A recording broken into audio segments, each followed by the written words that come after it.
Bonjour à tous, bienvenue dans l'interview. Notre invité ce midi est le CDH Benoît Serex, réélu député régional et désigné comme chef de groupe. On y reviendra dans un instant. Mais je voudrais qu'on commence par l'actualité du jour. C'est l'annonce par Deleuze d'un plan de restructuration. C'est une surprise ? On l'annonçait depuis hier, mais c'est évidemment un drame social pour ces personnes qui risquent à un moment donné de perdre leur emploi. Et je trouve assez particulier de voir qu'aujourd'hui on annonce une restructuration et que parallèlement le cours en bourse de Deleuze augmente ce matin. C'est quand même difficile à expliquer à des travailleurs que le groupe continue à faire des bénéfices et que malheureusement on doit restructurer ici en Belgique. Oui, on parle de 2500 suppressions de postes, 2100 équivalents temps plein, 14 magasins qui soit fermeraient, soit seraient transférés vers des franchisés. Est-ce que le remède est à la hauteur du mal ou est-ce que c'est un peu disproportionné ? Je ne connais pas suffisamment le dossier pour me prononcer, mais on constate toujours que les actionnaires dans les entreprises prennent de plus en plus de poids, pousse à une rentabilité maximale et parfois au détriment du facteur humain. Et le facteur humain ici, ce sont ces 2500 personnes qui risquent à tout le moins de perdre leur emploi. Et donc moi je plaide vraiment pour qu'il y ait maintenant un partenariat avec les syndicats, la direction et les pouvoirs publics, que les pouvoirs publics... La région bruxelloise a un mot à dire là-dedans ou pas ? Bien entendu, puisqu'il y a en tout cas, d'abord elle abrite le siège social de l'entreprise et d'autre part, on parle d'un magasin qui fermerait éventuellement. Donc la région bruxelloise, à l'instar de ce que nous avions fait d'ailleurs au moment de VOE Forêt ou même dans le cadre d'un concurrent de Deleuze il y a quelques années. Carrefour, vous étiez à l'époque ministre de l'Emploi. J'étais à l'époque ministre de l'Emploi, qu'on mette vraiment tout son poids dans cette négociation pour faire en sorte qu'il y ait le moins de pertes d'emploi possible et en tout cas du côté des pouvoirs publics que toutes les dispositions soient prises pour faire en sorte que personne ne soit laissé au bord du chemin. Ça veut dire quoi ? Ça veut dire qu'on doit demander à la région bruxelloise de prévoir un plan d'accompagnement, qu'on doit demander au fédéral de voir si on peut activer des prépensions, c'est ça l'idée derrière ? Moi, je n'en serais pas encore là. Je pense qu'il faut d'abord essayer d'éviter le maximum de pertes d'emploi, voir quelles sont les solutions alternatives qu'on peut trouver, parce que je trouve que le chiffre de 2500 est évidemment extrêmement important. Donc, voir comment pouvoir travailler avec la direction et avec les organisations syndicales pour éviter des pertes d'emploi. Et le cas échéant, si on doit en arriver là, il faudra évidemment mettre toutes les structures publiques sur pied. Ouais, le personnel qui, sous le coup de l'émotion, décide de fermer les magasins cet après-midi, vous comprenez qu'on le fasse ou ça vous semble pas la bonne mesure à adopter ? Mais mettez-vous à la place du personnel. Si aujourd'hui on vous annonce comme ça à brûle-pourpoint que vous risquez de perdre votre emploi, vous pouvez comprendre qu'on ait une réaction émotionnelle. Vous devez rentrer chez vous ce soir en disant à votre famille qu'il y a un risque de ne plus avoir de boulot demain. On peut comprendre la réaction. Alors, on va parler de politique et de la rentrée, l'installation du Parlement régional bruxellois. Soulagé d'avoir été installé hier et que les résultats soient validés ? Écoutez, on n'a en tout cas pas eu affaire à cette mascarade qu'on est en train de vivre au Parlement wallon. Mascarade ? Oui, très clairement, une mascarade politicienne où le MR, qui par le fait du hasard compose la majorité de cette commission, puisque c'est une commission qui est tirée au sort, et qui en profite de manière assez revancharde pour bloquer l'installation du Parlement wallon.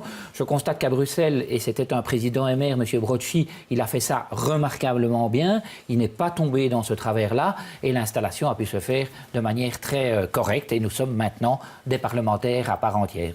Ça n'empêche pas qu'il y a quand même eu 9 réclamations déposées et qu'on peut toujours se poser beaucoup de questions sur le fameux bug informatique qui a touché le canton de Schaerbeek. Alors c'est vrai qu'on peut se poser des questions et qu'il faudrait évaluer tout ça très clairement, en ce compris la problématique du vote électronique, mais il ne faut quand même pas exagérer les choses, puisque les anomalies qui ont été constatées concernent 0,057% des votes. Donc on est vraiment là dans quelque chose de marginal et qui a été tout ça validé à la fois par les présidents des bureaux de vote, et c'est un magistrat qui est président du bureau régional, et à la fois par le collège d'experts, et la région bruxelloise a un représentant dans ce collège d'experts. Donc n'exagérons pas non plus les choses, mais je pense qu'à un moment donné, il faudra évaluer le système.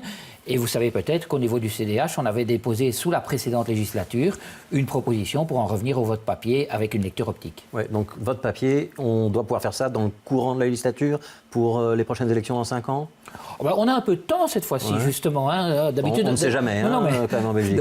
D'habitude, au niveau fédéral, on pourrait quand même avoir des élections anticipées. C'est vrai, mais en principe, les prochaines élections élections sont les élections communales en 2018. Je pense que d'ici ce moment-là, on a le temps d'évaluer les systèmes. Alors vous êtes chef de groupe. C'est définitif, c'est transitoire? Oh, c'est transitoire. Vous savez, on est dans une période, pour l'instant, où on est en négociation, vous le savez, pour la formation d'un gouvernement bruxellois. J'ai accepté pendant maintenant cette période, jusqu'à l'installation d'un gouvernement et la rentrée de septembre, d'assumer ses fonctions de chef de groupe. Il y a une certaine cohérence, puisque ça va dans la continuité de ce que j'ai fait au cours de ces 14 mois. Après, on verra bien. Ouais, ça veut dire que vous pouvez être candidat ministre une fois que les négociations auront abouti ou pas? Mais d'abord, M. Grosfilet, on n'est pas candidat à ce type de fonction. Oui, quand on a envie de l'être, ça aide un peu. Hein. Oui, mais vous le savez comme moi. Moi, j'ai donné un signal très clair il y a 14 mois, lorsque j'ai décidé de quitter mes fonctions ministérielles pour assumer les fonctions. C'est bien la question que vous posez. Est-ce qu'on est toujours dans cette idée-là?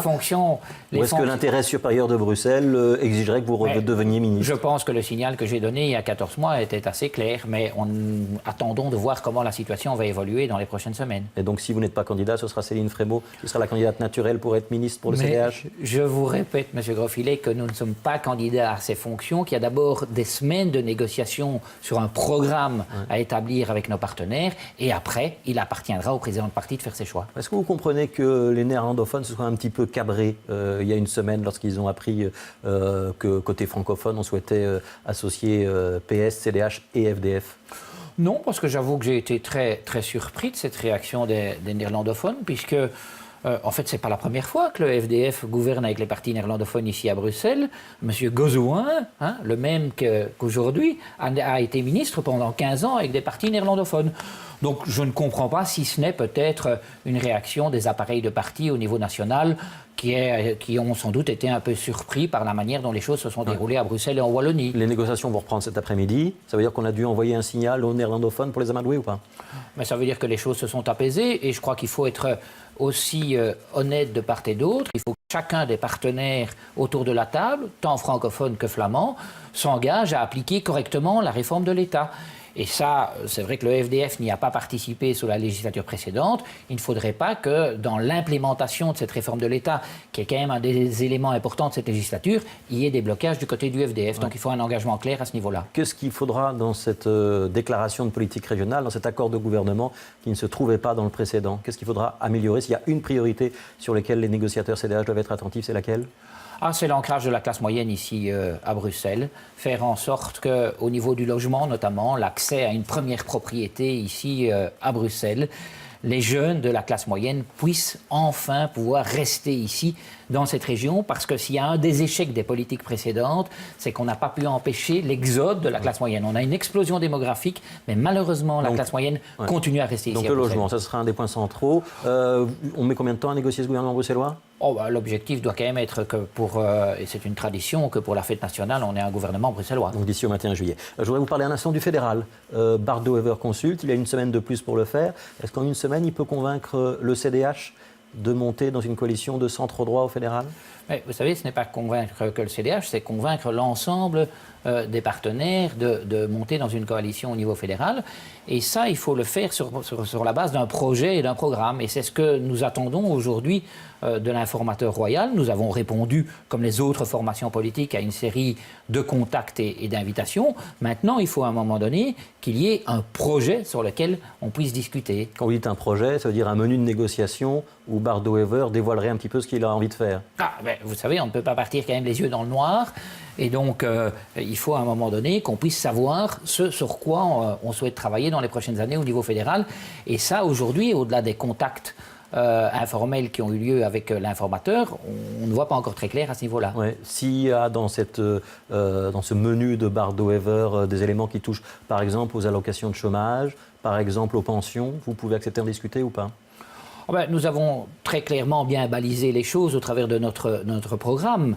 Pas de nouvelle réforme de l'État, pas de scission de la sécurité sociale, pas d'atteinte à des droits sociaux qui sont fondamentaux. Ça, ce sont des éléments qui posent pour nous un certain nombre de problèmes et de questions. Donc Bart De Wever doit se rapprocher du programme du CDH s'il espère vous séduire. J'ai bien compris. Mais M. Grosfilet, faire une coalition, chaque partenaire doit accepter à ce moment-là de mettre un peu d'eau dans son vin. Et le CDH a démontré... Qu'est-ce que vous répondez aux libéraux qui disent c'est impossible parce qu'aujourd'hui, de toute façon, le CDH a prouvé qu'il était scotché au PS? Bon, vous savez, le MR est aussi scotché au PS à la ville de Bruxelles. Il a été scotché au PS pendant 15 ans au gouvernement fédéral. Il l'est dans la province du Brabant wallon. Donc moi, je n'ai pas de leçon à recevoir aujourd'hui de la part du MR. Ce que je constate, c'est qu'à Bruxelles, en tout cas, il y a des convergences programmatiques, notamment avec le PS et le FDF. Le FDF qui a d'ailleurs très clairement fait son choix très rapidement lors de l'élaboration de ces négociations, et qu'aujourd'hui, on va essayer de former un gouvernement au niveau bruxellois avec ses partenaires. Donc 21 juillet pour le gouvernement bruxellois. Donnez-moi une date pour le gouvernement fédéral. Oh, ça, je ne suis pas Madame Soleil. Je suis un peu plus les gouvernements, la formation... Ce sera avant ou après le 21 juillet? Je crains que ce ne soit après. Merci Benoît Sorex d'avoir été l'invité de l'interview. Dans un instant, c'est la météo avec Patrick Vermeer. Bon après-midi à tous.